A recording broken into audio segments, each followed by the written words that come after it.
नमस्कार मित्रांनो, मी नागसेन धाडसे. आपला भारत देश सार्वभौमत्व गमावत आहे का? हो, आपला भारत देश आपले सार्वभौमत्व गमावत आहे का? हा आज आपण विषय घेऊन आलो.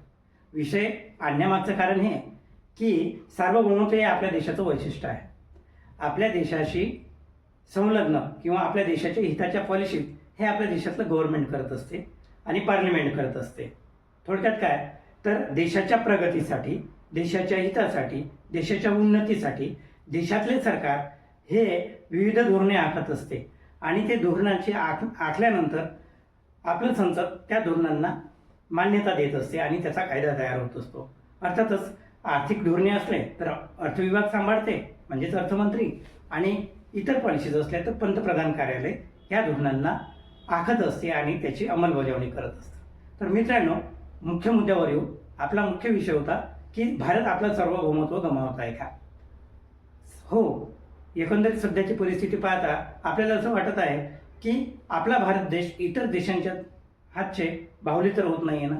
नक्कीच. कारण एकंदरीत आंतरराष्ट्रीय घडामोडी बघता असं लक्षात येत आहे की भारताने आपल्या पॉलिसीज, आपले धोरणे, आपल्या सुरक्षा नीती ह्या आपल्या देशाच्या हिशोबाने ठरवायला पाहिजेत आणि त्या हिशोबाने त्याच्यामध्ये कॉन्फिडेन्शियल काहीतरी असलं पाहिजे. परंतु काही घटनावरून असं लक्षात येत आहे की आपल्या देशाचे सरकार हे अमेरिकेच्या तत्वाने, अमेरिकेच्या सोयीने आपल्या नीती ठरवत आहे आणि त्यांच्या सोयीनुसार, त्यांनी दिलेल्या आदेशानुसार, त्यांनी दिलेल्या सूचनानुसार आपल्या नीती ठरवत आहे. असं तर होत नाही आहे ना? हे असा आरोप करण्याचं महत्त्वाचं कारण म्हणजे मागे झालेल्या पाकिस्तानसोबत आपले युद्ध. मित्रांनो, काही महिन्याआधी आपल्या पाकिस्तानसोबत युद्ध झाले. त्याच्यामध्ये कमालीचा ड्रोन अटॅक झाला भारताकडूनही आणि पाकिस्तानकडूनही. काही दिवस चालल्यानंतर जेव्हा भारताची स्थिती युद्धामध्ये मजबूतीकडे आली आणि भारतापुढे पाकिस्तान शरणागती घेईलच अशा परिस्थितीमध्ये अमेरिकेचे राष्ट्राध्यक्ष डोनाल्ड ट्रम्प मीडियासमोर आले आणि त्यांनी सीज फायर संदर्भात स्पष्टोक्ती केली, विधान मांडले की भारत आणि पाकिस्तान यांच्यामध्ये सीज फायर होणार आहे.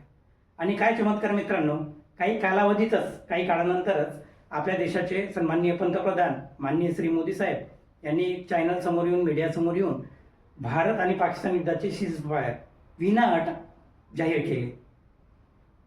बसला ना शॉक? हो मित्रांनो, त्याही वेळेला आपल्याला हेच वाटलं होतं, परंतु त्यावेळेला आपल्या लक्षात आलं नाही.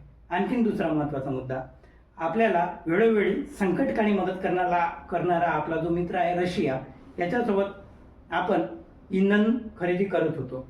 हो, काही वर्षापूर्वी, काही महिन्यापासून रशिया आपल्याला इतर आंतरराष्ट्रीय दराच्या तुलनेने कमी दरामध्ये इंधन अर्थात तेल आपल्याला विक्री करत होता आणि आपण त्यांच्याकडून खरेदी करत होतो. तर त्यावेळेला आंतरराष्ट्रीय बाजारपेठेपेक्षाही कमी दरात स्वस्त मिळाल्यामुळे जवळपास इंधन एक बॅरल 60 ते 66 रुपयापर्यंत पोहोचलेलं होतं. तरी आपल्या देशातील जे इंधनाचा दर आहे हा कमी व्हायला अपेक्षित असतानाही कमी झाला नव्हता. तो प्रश्न नंतरचा, त्याच्यावर सेपरेट विषय आपल्याला घेता येईल. परंतु अमेरिकेने त्यानंतर भारताने रशियाकडून घेत असलेल्या इंधन खरेदीवर आक्षेप घेतला आणि तो व्यवहार भारताने बंद करून इतर देशांकडून इंधन खरेदी करावी अशी सूचना केली, आदेश काढले. आणि मित्रांनो, भारताने वर्षानुवर्षे आपला मित्र असणाऱ्या रशियाकडून फारकत घेतली आणि व्हेनेझुएलासारख्या देशाकडून इंधन खरेदीला सुरुवात केली. मित्रांनो, भारत आणि भारताचं प्रतिनिधित्व करणारे आपले नेते यांनी आपल्या देशाच्या धोरणाचा, देशाच्या जनतेचा, सार्वभौमत्वाचा नक्कीच विचार करायला पाहिजे असं मला वाटते.